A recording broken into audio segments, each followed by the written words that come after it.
2.17.219.101 అలానే ఇంకా చాలా ఎక్కువున్నాయి ఇక్కడ end points.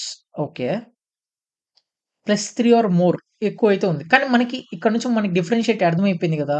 kubectl get pod -o wide అని ఇచ్చేస్తే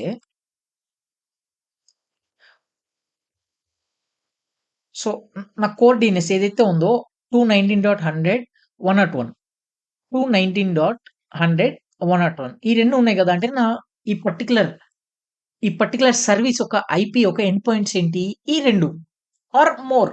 కానీ మన రిక్వైర్మెంట్‌లో మనం జూస్తే ఈ 2 కోర్ DNS ఒక పాడ్స్ కదా! అంటే by the end of the day ఇదేం చేస్తుంది? ఇదొక సర్విస్ ఐపీ. నా నేమ్ సర్వర్ అనేది నా సర్విస్ ఐపీ. ఈ సర్విస్ ఐపీ నుంచి నా కోర్ DNS కనెక్ట్ అయ్యి, నా కోర్ DNS ఏం చేస్తుంది?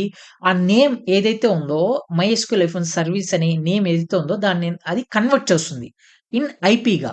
కన్వర్ట్ అయ్యి ఆ పర్టిక్యులర్ ఐపీ ఆ పర్టిక్యులర్ ఐపీ ఏదైతే ఉంటుందో అది కూడా ఒక by the end of the day అదేంటి సర్విస్ ఐపీయే కదా! ఆ సర్విస్ ఐపీ బ్యాక్ ఎండ్‌లో ఏముంటుంది? నా MySQL పాడ్ అయితే ఉంటుంది.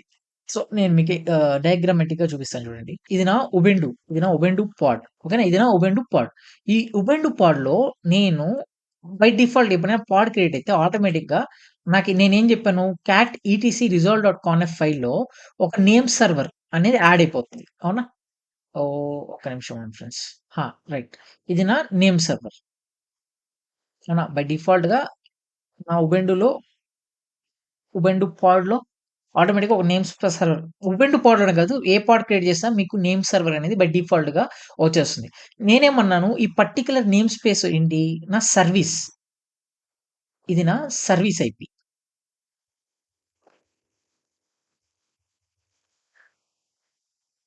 ఈ నేమ్ స్పేస్ ఏంటి? ఇది నా సర్విస్ ఐపీ. Name server.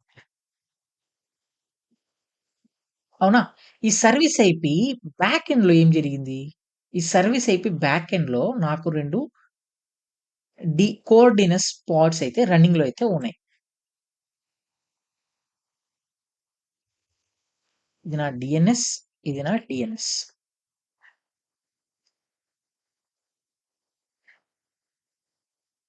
అవునా? ఇది నా DNS. ఇది నా DNS.